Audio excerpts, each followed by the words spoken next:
The first thing my father said to me after 8 years of silence was, "Your sister is in serious trouble. Ethan." Not hello. Not how have you been. Just trouble. I remember staring through the glass wall of my office on the 32nd floor while his voice cracked through my phone like something dragged up from the bottom of a lake below me. Downtown Chicago moved the way it always did on Monday mornings, taxis inching through wet streets. People balancing coffee cups against the wind off the river. The whole city pretending everyone inside it was okay. Dad, I said slowly, mostly because the word felt unfamiliar in my mouth now. There was breathing on the line, heavy, uneven. Then my mother's voice somewhere behind him, muffled and panicked. "Please tell him we're here." Here, that was the word that made my stomach tighten. I turned toward the reception area outside my office and saw them immediately. My father stood near the elevators in the same stiff posture I remembered from childhood, except now his shoulders sagged inward like the weight of the last decade had finally found him. My mother sat beside him, twisting a crumpled tissue between trembling fingers. And Chloe, she couldn't even look up. If you've ever had family members who only remembered your existence when they needed something, then you already know the feeling creeping under my skin right now. And if this story hits somewhere uncomfortably familiar, let me know where you're listening from and what time it is there. I always wonder how many people are hearing these stories alone, in apartments, packed cars, hospital waiting rooms, carrying memories they never talk about. Because 8 years earlier, my family had stood in our driveway and watched me leave with 2 trash bags and $43 in my wallet. They never called after that night. Not once. But now they were sitting outside my office like survivors crawling toward the last lifeboat left in the ocean. My assistant appeared quietly beside my desk. "They've been here since 6:30, she whispered. "Your mother's been crying." I nodded without answering. On my computer screen sat the acquisition contract I'd been reviewing before the call came in. A $40 million deal, 3 law firms involved, half the healthcare industry waiting on my signature. But suddenly, none of that felt as heavy as the silence hanging outside my office door. Chloe finally looked up. Her mascara was smeared beneath her eyes, and for one strange second, she looked exactly like the 17-year-old girl who had stood behind our upstairs window the night Dad threw me out. The same girl who watched everything happen and said nothing. Then my phone buzzed again. A text from an unknown number. It contained only 6 words. "They never told you the truth." I stared at the message until the screen dimmed in my hand. They never told you the truth. No number attached to the text. No name. Just those 6 words sitting there like a crack running beneath the surface of a frozen lake. My father noticed the change in my expression through the glass wall. Even from 30 feet away, I could tell he knew something. The old instinct returned immediately, the one I learned growing up in that house where silence always carried more danger than shouting ever did. My father used to walk through rooms like weather. You learned to study his face the same way people watched dark clouds rolling in across the horizon. I slipped my phone into my pocket and finally stepped out of my office. The reception area smelled faintly of coffee and rain-soaked wool coats. Chloe looked thinner than I remembered. The confidence she used to wear so effortlessly had disappeared somewhere along the way. Her hands shook slightly around, a paper cup she clearly had not touched. My mother stood first. "Ethan," she whispered, like she was testing whether she still had the right to say my name. I gave a small nod, but did not answer her. My father cleared his throat. We need somewhere private. His voice still carried that familiar tone. Controlled. Efficient. Like this was a business meeting he could manage if he chose the right words. I almost laughed at that. 8 years ago, he had stood under the yellow garage light while I shoved clothes into trash bags with numb fingers. Now he was asking me for privacy. I led them into the conference room overlooking the river, floor-to-ceiling windows wrapped around us. Gray clouds hanging low over Chicago like the city itself was holding its breath. Chloe sat immediately. My parents remained standing. You own MedSecure now? My father asked quietly, glancing toward the company logo etched into the glass wall. There it was. Not pride. Not amazement. Calculation. He was measuring value again. The same way he always had. Why are you here? I asked. My mother's eyes filled instantly. My father looked at Chloe before speaking. Her company is under federal investigation. Chloe shut her eyes. Dad, they're claiming software theft. He continued anyway. Fraud. Intellectual property violations. Something cold moved slowly through my chest. And what does that have to do with me? No one answered immediately. Outside, thunder rolled somewhere over the lake. Then Chloe finally spoke, her voice barely audible. Because the original code belongs to you. The room went completely still. For a second, all I could hear was the faint hum of the building ventilation above us. My father stepped forward quickly. Effin, listen to me carefully. If this goes public, Chloe loses everything. Her company, her reputation, possibly more. But if you sign a statement confirming you transferred ownership years ago, this all disappears. I looked at him for a long moment. Then at Clue, and suddenly I was 17 again, standing in our kitchen while my father slammed my laptop shut and called me selfish for refusing to help your sister succeed. My stomach tightened hard enough to hurt. You told me that project was deleted, I said quietly. Chloe started crying before anyone answered, and that was when I understood something even worse than betrayal. They had not destroyed my work that night. They had stolen it. My father's face changed first. It happened fast, but I caught it. That tiny fracture in his composure, the same expression he used to get when bills arrived in the mail during winters, he pretended everything was fine. My mother sat down slowly beside Chloe as though her knees could no longer hold the weight of the room. But Chloe, she looked at me directly for the first time since walking into my office, and there it was. Guilt? Raw and exhausted. Ethan, she whispered. I never meant for this to happen. I almost smiled at that. Not because it was funny, because it was absurd. People always say that after the damage is already done, like intentions somehow erase consequences. Outside the windows, rain had started streaking across the glass in crooked lines, blurring the skyline into something pale and distant. Chicago looked underwater. Start talking, I said quietly. My father immediately stepped in. What matters right now is fixing this before federal charges are filed. No, I said, cutting him off without raising my voice. What matters is the truth.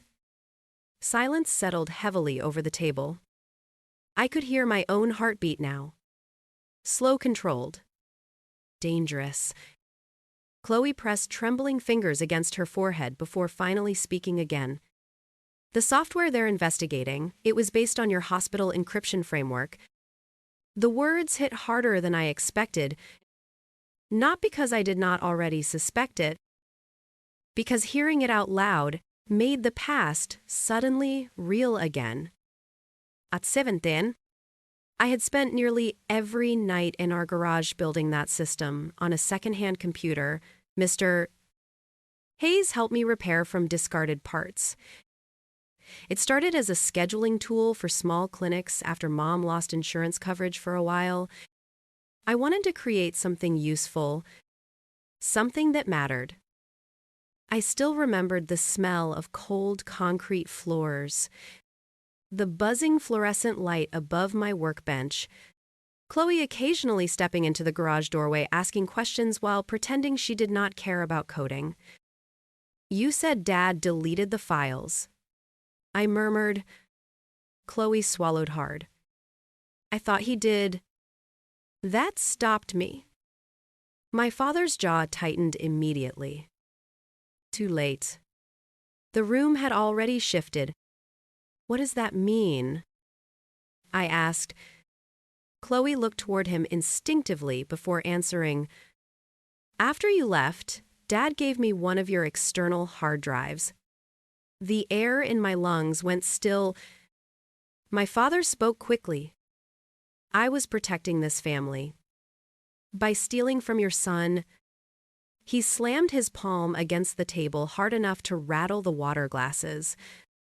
My assistant glanced through the conference room window, startled. My father lowered his voice immediately after, but the damage was done. You left. He said. You walked away. You threw me out. Because you forced my hand. The words exploded out of him before he could stop them. Everyone froze. Even he seemed stunned by what he had admitted. My mother's eyes widened with something close to fear. Chloe began crying quietly beside her. And suddenly I saw it clearly for the first time. This was never really about Chloe. Never about money either. It was about something else entirely. Something my father had buried for 8 years so deeply that even now it terrified him. Then my phone buzzed again against the table. Another text from the unknown number. This time there was a photo attached. An old scan document dated the week I was kicked out. Across the bottom sat my father's signature, and underneath it, one sentence that made my blood run cold. Transfer all intellectual property ownership to Chloe Walker. The document stayed open on my screen while nobody in the room spoke. Rain hammered softly against the windows now, steady and cold, turning the river below into dark ripples of broken light. My father stared at the phone in my hand with an expression I had never seen on him before. Not anger, not authority. Fear, real fear. Where did you get that? He asked quietly.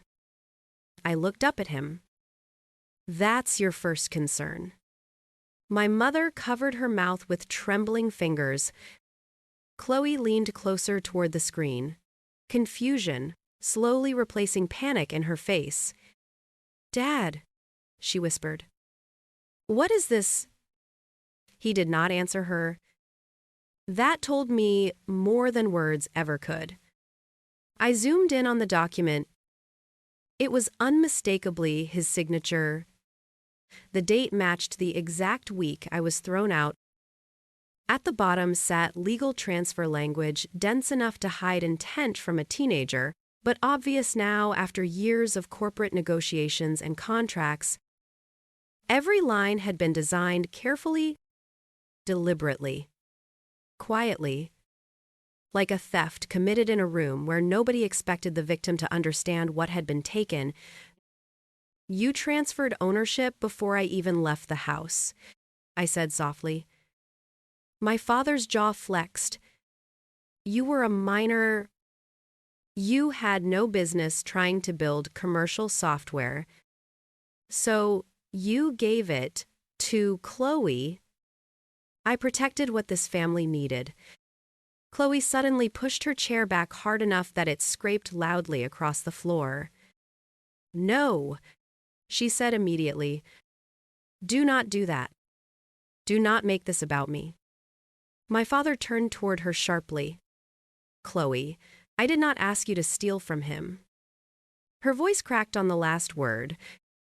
My mother started crying quietly beside her, the kind of crying that sounded old, exhausted, practiced from years of swallowing things she should have said out loud. I watched all of them carefully, and for the first time in my life I realized our family had never actually been stable. We were just arranged carefully enough to look stable from the outside, like dishes stacked too high in a cabinet nobody wanted to open too quickly. The investors found the original code records last month. Chloe admitted, wiping under her eyes. There were timestamp inconsistencies, old backups tied to your name. Then someone anonymously sent federal investigators archived development logs. Another anonymous message. Another push toward the truth. Whoever had contacted me knew everything. Who else knows about this? I asked. Chloe hesitated too long. My stomach tightened instantly. Chloe. She looked toward the windows before answering. The board knows. My father exploded immediately. You told them? I had no choice. She snapped back. They were already investigating. He paced toward the far side of the conference room, running both hands through his graying hair in frustration. The image shook me more than I expected. My father never unraveled. Growing up, he was the kind of man who ironed shirts on Sunday nights and balanced checkbooks in perfect silence at the kitchen table. Seeing him crack now felt unnatural, like watching a building lean sideways during an earthquake. You don't understand what happens if this becomes public, he said. Turning toward me again, everything collapses. For who? I asked. He opened his mouth but stopped. Because we both already knew the answer, not for me. My mother suddenly stood up so quickly her chair nearly tipped backward. David, she said shakily, you need to tell him. The room froze. Even Chloe looked stunned. My father stared at her in disbelief. Melissa. No, she whispered. Not this time. Something moved across his face then. Not rage. Something far worse. Defeat. He slowly sat down at the end of the table and looked directly at me for the first time since walking into my office. Then he said the one sentence I never expected to hear. Ethan, the night I threw you out wasn't my decision alone. For a moment, nobody moved. The rain against the windows sounded louder now, almost rhythmic, like fingertips tapping against glass somewhere far away. My father sat at the end of the conference table staring down at his own hands, and I realized something unsettling. He looked old. Not physically, spiritually. Like a man who had spent too many years carrying a version of the truth so heavy it bent him from the inside. What does that mean? I asked carefully. My mother closed her eyes before answering. Ethan, your father didn't want you gone that night. I laughed once under my breath. Sharp, hollow. You're going to need a better story than that. She flinched, but I could already see it happening. The shift, tiny pieces of memory inside my head beginning to rearrange themselves into something uglier than I had understood before. Chloe looked completely lost now. Her mascara streaked beneath red eyes as she stared between our parents like she was suddenly realizing she had grown up inside a house built on secrets. My father rubbed his jaw slowly. Your mother found the investor offer first. The room went silent again. I frowned. What investor offer? My mother's breathing became uneven. The software company in Milwaukee, she whispered. The one that contacted you when you were 17. My stomach dropped hard enough to make me grip the edge of the table. Suddenly, I remembered. An email. Buried in the back of my mind all these years like an old photograph shoved into a drawer. A small healthcare startup had reached out after seeing one of my encrypted scheduling prototypes online. They wanted to meet. I had waited 2 weeks for a response after replying to them. Nothing ever came back. Eventually, I assumed they changed their minds. You deleted the emails, I said softly, staring at my mother. Tears rolled down her cheeks immediately. I thought I was helping this family. The words barely sounded human coming out of her mouth, more like something collapsing. David was drowning in debt back then. The mortgage, Chloe's tuition, the medical bills after my surgery. We were terrified. I looked at my father. He still could not meet my eyes. So instead, you signed over my work. No, my mother said quickly. I only hid the offer. She looked toward my father with visible panic. The transfer was his idea. My father finally snapped. Because you made me choose. His voice echoed against the glass walls. You wanted stability. You wanted this family protected. You said Ethan would leave eventually anyway. My chest tightened painfully. I could barely process the words fast enough. All those years, I thought I had been disposable because Chloe mattered more. But this was different. Worse? They had looked at my future like an asset they could liquidate during a crisis. Not a son. Not a child. An opportunity? How much? I asked quietly. Nobody answered. How much did you sell it for? My father swallowed hard before finally speaking. 80,000. Chloe covered her mouth in shock. Dad, it kept this family alive, he said hoarsely. You have no idea how close we were to losing everything. I stood up slowly and walked toward the windows because suddenly the room felt too small to breathe inside. Below us, the city blurred through sheets of rain and traffic lights. $80,000. That was apparently the price of my future, the price of being erased. Behind me, I heard my mother crying openly now. Years of silence finally splitting apart all at once. But something still did not fit. One piece remained wrong. I turned back slowly. If the company bought my software 8 years ago, my voice trailed off as realization crawled up my spine. Chloe's face drained completely of color before I even finished the sentence. Because we all understood it at the exact same moment, someone had sold the same code twice. The realization hit the room like a pressure wave.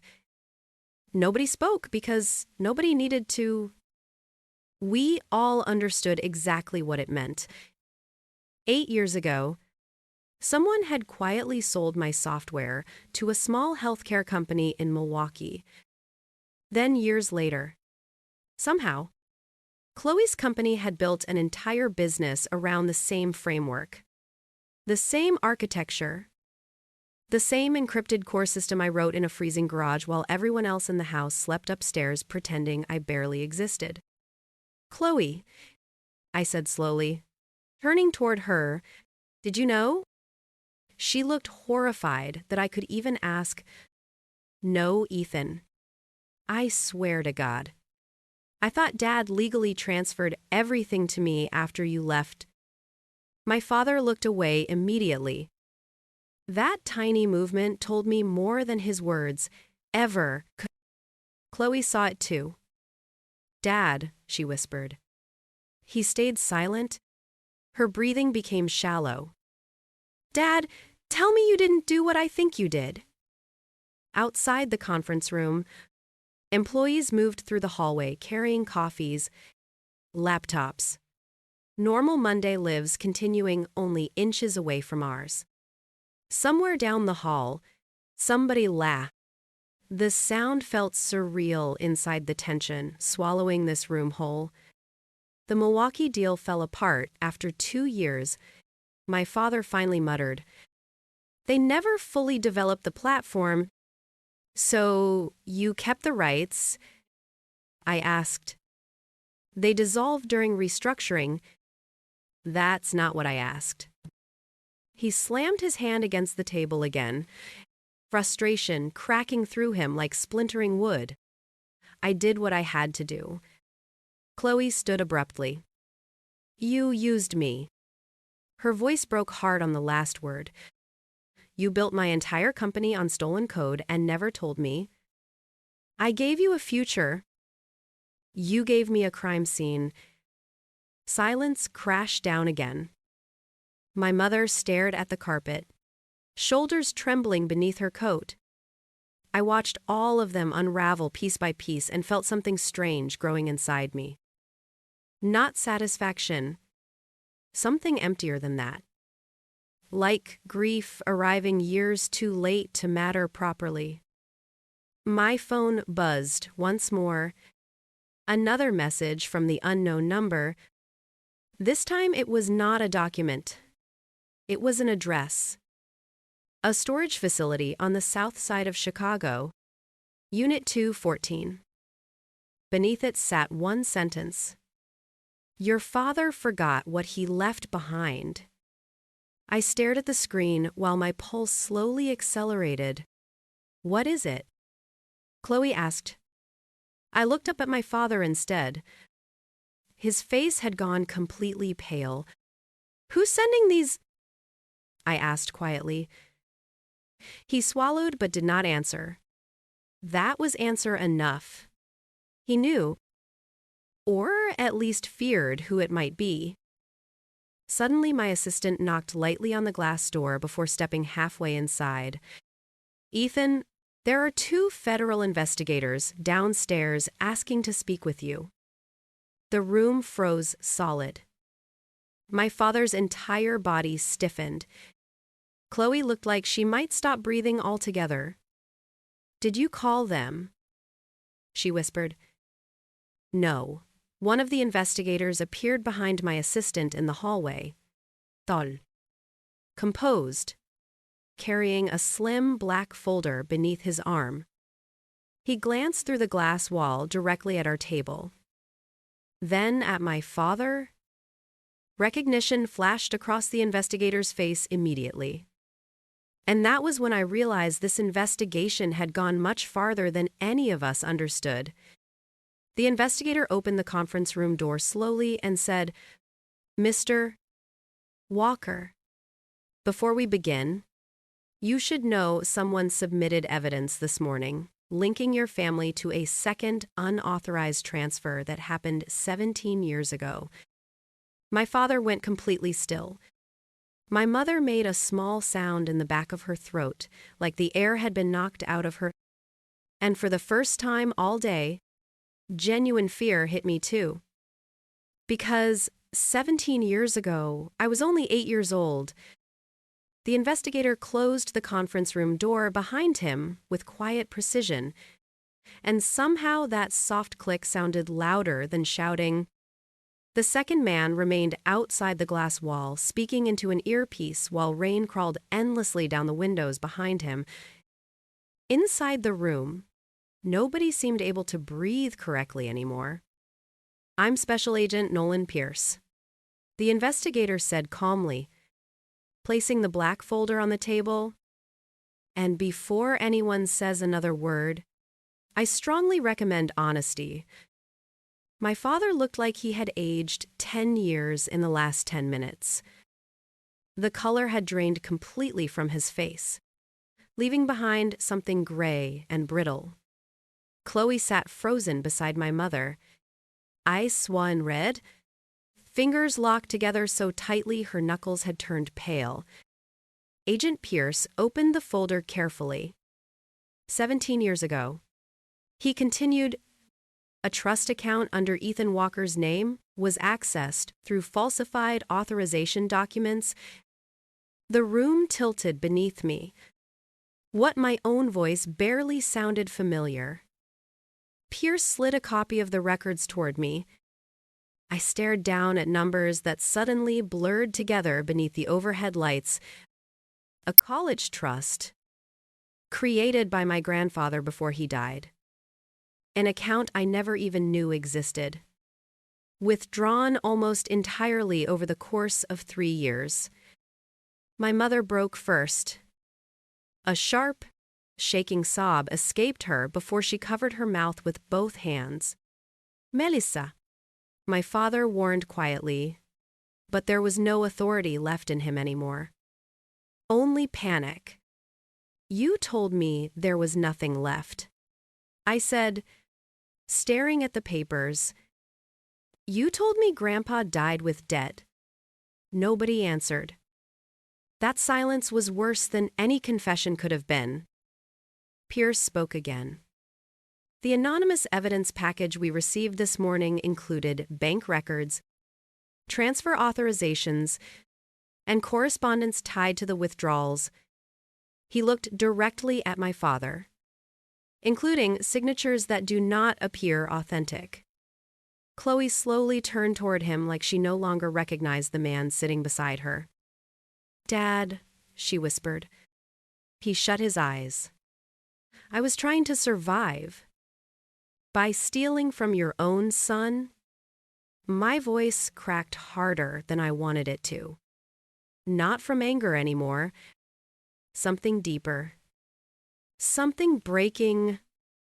My father stood abruptly and paced toward the windows, pressing one hand against the glass as thunder rolled low across the city. You think I wanted this? He snapped suddenly. You think I slept peacefully after any of it? He turned toward us, eyes bloodshot now. The business was collapsing. Your mother was sick. The house was nearly gone. Every bank rejected us. Every loan dried up. I was drowning. So you drowned me instead, I said quietly. That hit him harder than yelling would have. His shoulders sagged instantly. Chloe was crying openly now. My entire company, she whispered.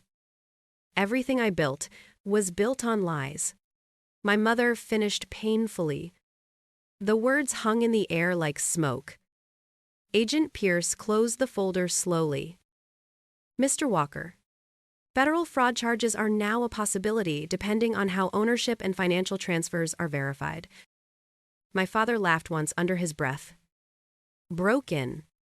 Empty. Then he looked directly at me.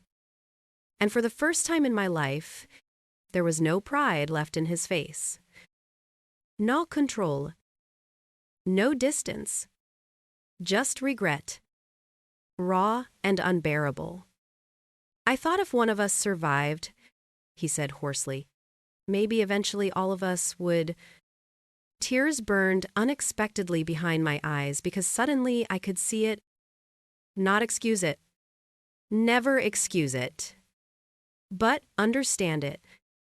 A terrified man making smaller and smaller choices until he became someone even he could not recognize anymore. Then Agent Pierce said the one thing none of us were prepared for. There's one more problem. He opened the folder again and slid a final document across the table toward me. At the top sat the logo of MedSecure. My company, Beneath it was a pending acquisition agreement dated 3 weeks earlier, signed electronically under my name. I had never seen it before. And according to the transfer details at the bottom, someone had already attempted to sell my entire company without my knowledge. The room fell into a silence so complete it almost felt physical. The rain outside had softened into a slow drizzle now, thin silver lines slipping down the windows, while the city beyond them blurred into muted gray light. Nobody moved for several seconds after the document hit the table. My company, my signature, a sale I had never approved. I stared at the pages while something inside me slowly disconnected, like a wire finally burning through after carrying too much pressure for too long.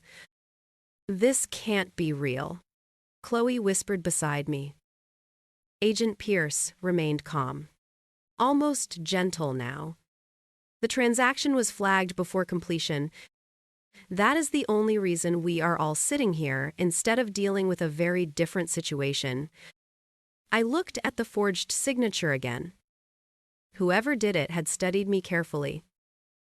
The slant of the letters, the spacing, even the hesitation mark beneath the final stroke, close enough to fool a system.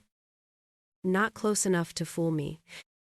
Who had access to internal authorization files? I asked quietly. My voice sounded distant in my own ears. Chloe immediately shook her head. Not me. For once, I believed her without hesitation. She looked shattered already, like someone walking barefoot through the ruins of their own life. My father slowly sat back down in his chair, staring blankly at the floor. I didn't touch your company, he murmured. Not this time? The words landed strangely. Not this time. As though there had once been a version of him who might have. My mother wiped at her face with trembling hands. Her makeup had faded hours ago, leaving her looking smaller somehow. More human. David, she whispered weakly. Tell him everything. He did not answer immediately.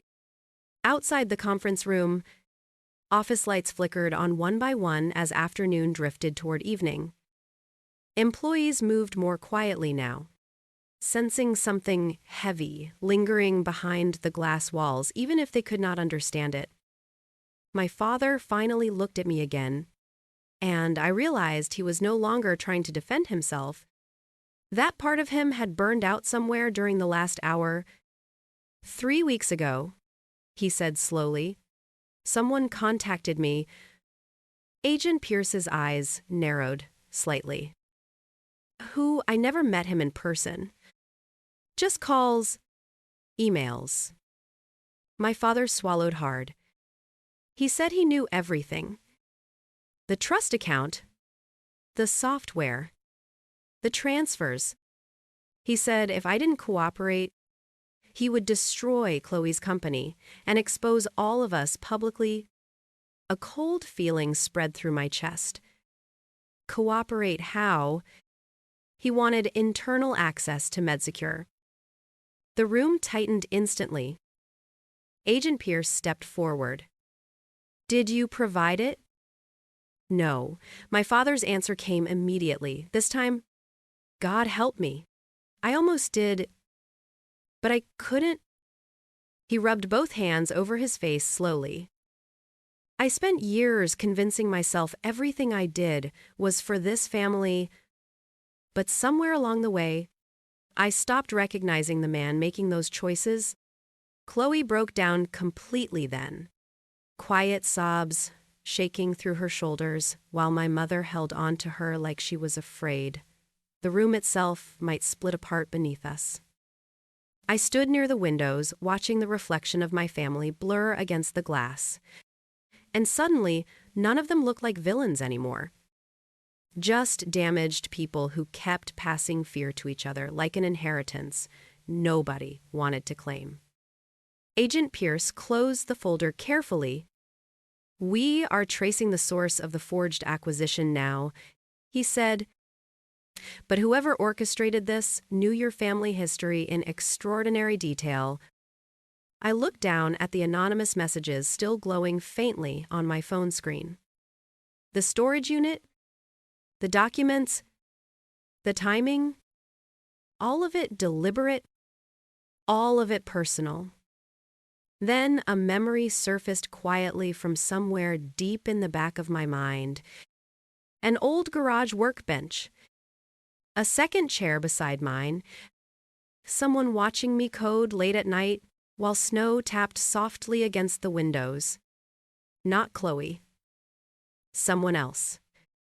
And for the first time all day, I realized there was one person connected to every chapter of this story who had still not appeared at all. Mr. Raymond Hayes. By the time I drove to the storage facility that night, the rain had stopped completely. Chicago looked washed clean in that strange way cities sometimes do after storms, the streets reflecting soft gold from traffic lights and storefront windows. Unit 214 sat near the back of the building, beneath a flickering security lamp. I stood there for a long moment, holding the small brass key the front desk attendant handed me after checking my ID twice. My hands were steadier than they had been all day, maybe because somewhere deep down, I already knew what I was about to find. The lock clicked open with a dull metallic sound. Inside the unit sat old filing boxes, dusty computer towers, and a wooden workbench scarred with tiny burn marks from soldering tools. I recognized it instantly. Mr. Hayes's workshop. The same workbench where he taught me how to rebuild damaged circuit boards when I was 17 and sleeping in the back room of his electronics store after my father threw me out. The air smelled faintly of cardboard, machine oil, and old coffee. Memory has a scent sometimes. I stepped farther inside and noticed a sealed envelope resting neatly on the desk with my name written across the front in careful block letters. Effin. My chest tightened before I even opened it. Inside was a handwritten letter dated 11 months earlier. If you are reading this, it began, "Then I was right to worry your father's mistakes would eventually come back for all of you."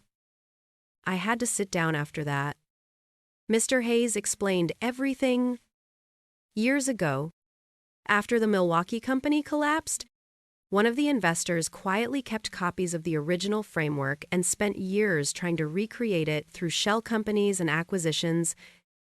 When Chloe's company started growing fast, they recognized the architecture immediately.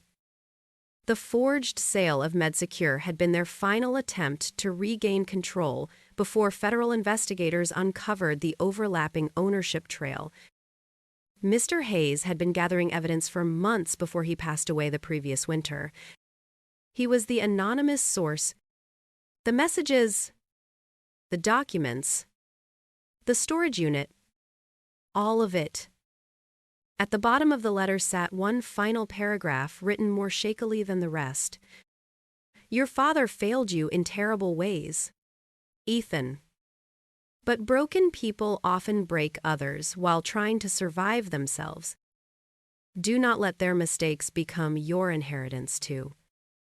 I stayed there a long time staring at those words while the city hummed softly outside the metal walls. By morning, the investigators had enough evidence to separate Chloe from the fraud case entirely. The forged acquisition attempt traced back to the outside investor group Mr. Hayes had uncovered before his death. My father eventually accepted a plea agreement tied to the older financial crimes and unauthorized transfers. Smaller than what could have happened, still enough to end the life he spent decades trying to protect. A week later, I visited my parents' house for the first time in 8 years. The blue paint was peeling near the garage now. The porch light flickered weakly against the early evening cold. Everything looked smaller than I remembered. My mother cried when she opened the door, but quietly this time. Not dramatically.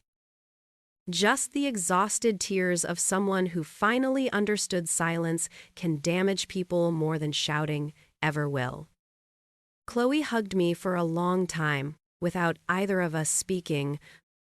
And my father, he stood in the kitchen looking older than I had ever seen him, hands wrapped around a chipped coffee mug like he no longer trusted himself to hold on to anything else. "I don't expect forgiveness," he said softly. I believed him. That was the strange part. I looked around the house that once felt so sharp and unbearable to me and realized something had changed. Not the past. The past stayed exactly where it was. But me, I was no longer the 17-year-old boy standing in the rain with trash bags at his feet, waiting for someone to stop him from leaving. Nobody did back then. But somehow I survived anyway. Before I left that night, my father stopped me near the front door. "Mr. Hayes used to say you were the best thing that ever happened to this family," he said quietly. I think he was right.